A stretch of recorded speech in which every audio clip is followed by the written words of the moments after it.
Now Congress is back in session and expected to take up a measure to increase the amount on stimulus checks for Americans. The checks would go from $600 to $2,000. The amount was a major issue for President Trump before he signed the bill Sunday night. And with that signature, the government also avoided a shutdown as well. ABC's Andrew Deinberg is in Washington, D.C. with the latest. After threatening that he wouldn't sign the pandemic relief bill into law, President Donald Trump changing his mind again, finally putting pen to paper and signing the $2.3 trillion spending and relief bill, narrowly avoiding a government shutdown by just 24 hours. It really is a disgrace. Trump held on to the bill for nearly a week, letting supplemental unemployment benefits dry up for millions, while criticizing the deal his own representatives helped negotiate. But facing mounting pressure from both Democratic and Republican lawmakers, Trump backed down and agreed to the package lawmakers negotiated for nearly 8 months, now sending another round of relief to millions of Americans facing financial ruin. I worry and I care about myself and my family. We need COVID relief so bad. Trump's reversal means another round of direct cash payments. The package includes those $600 stimulus checks for Americans making less than $75,000 a year, and enhanced unemployment benefits, as well as more funding for small businesses and vaccine distribution. The president expressed his displeasure in the deal in part because he claimed he wanted those stimulus checks to be $2,000, more than 3 times the amount lawmakers agreed upon. And Democrats are yet still trying to pass a measure to boost those payments. The American people want $2,000. They need it, given the economic crisis. But any measure for more money is likely dead on arrival in the Senate. Overnight, Senate Majority Leader Mitch McConnell saying only the president's leadership has prevented a government shutdown at a time when our nation could not have afforded one. The Kansas Department of Labor says it's still waiting on instructions from the U.S. Department of Labor on how to issue those updated unemployment payments. The department had already been under fire because of its slow processing times. The Kansas DOL says it can take up to 2 weeks to make a change in the system. This afternoon, we're following up on a story we reported earlier this summer. It showed how very few Paycheck Protection loans went to minority or women-owned firms in Kansas City. Investigative reporter Matt Fleener shows us how two local business owners want that to change. Right now I'm doing a roasted sausage and veggies. It's Monday meal prep and we got it covered catering in Kansas City.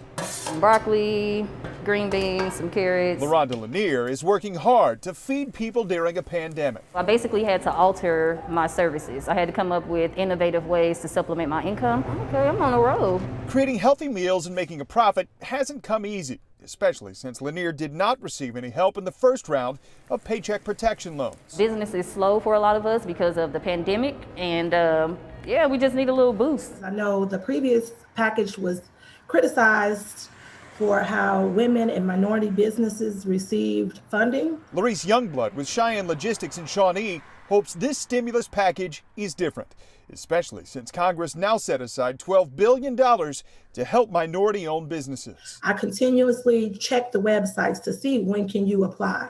So I'm hoping this go around that things are fair. Yeah, it's unfortunate. Lanier hopes meals are much easier to prepare if she can find funding in this next stimulus. You have to treat us all equally and give us all the same amount of help. As new loans start going out in the PPP program, we'll be tracking them to make sure there's no waste, fraud, or disproportionate impact into the future. Matt Fleener, KMBC 9 News. A UMKC study earlier this summer showed only 341 of nearly 5,000 Paycheck Protection loans went to firms owned by women, Black, Hispanic, or Asian people in the Kansas City region. For the first time in days, the state of Kansas is releasing new coronavirus numbers. There have been more than 6,300 cases reported since last Wednesday. In Missouri, there have been more than 2,100 daily cases. The positivity rates for both states is down. Kansas is just under 13%. Missouri is down to 16.8%. And we have encouraging news when it comes to COVID at the University of Kansas Health System. Numbers are down today with 56 acute patients in the hospital, 24 are in the ICU, and 18 are on ventilators. There are 61 patients in recovery. As the year comes to a close, doctors at KU are looking ahead, hoping for herd immunity from the coronavirus. They're also reflecting on how trying the past 9 months have been. Dr. Stephen Stites says, as a whole, we've learned a lot, especially when you think that just this March, hope was what we had most of. So hope and science combined together still lacks one thing, and it lacks faith. You're the one that has to have the faith because you're the hero. We've talked a lot about being a hero, and I think our city and our metro region have demonstrated the ability again to bend the curve. That makes everybody who's doing that a hero. Have the faith, have the hope, get the science, and together we can beat this disease. New this afternoon, the CDC has issued new guidance on vaccinations for people with underlying health conditions. The CDC says those adults who are more at risk of becoming seriously ill from COVID-19 can receive a vaccine as long as they have not had a severe allergic reaction to any of the ingredients in it. The CDC says people should continue to wear a mask even after receiving the shot, while experts learn about the protection the vaccines provide. Starting today, CVS Health will start vaccinating those at long-term care facilities in our area. KMBC 9's Matt Evans is in Raytown with the company's goals for Kansas and Missouri. Last week, CVS and Walgreens began vaccinations at long-term care facilities and nursing homes in 12 states across the country. Today, those vaccinations will start in Missouri and in Kansas. According to CVS, nearly 1,000 facilities in the two states have signed up for vaccinations through the company. They'll plan to use the Pfizer vaccine in Kansas and the Moderna vaccine in Missouri. Across Missouri, CVS expects to vaccinate as many as 100,000 people at those facilities. In Kansas, that number is around 40,000.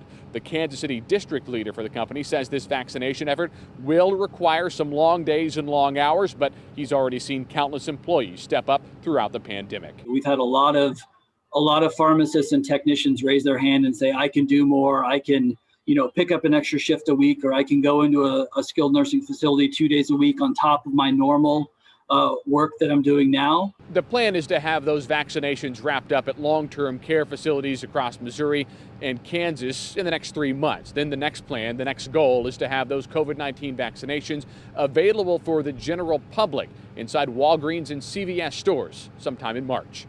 In Raytown, Matt Evans, KMBC 9 News.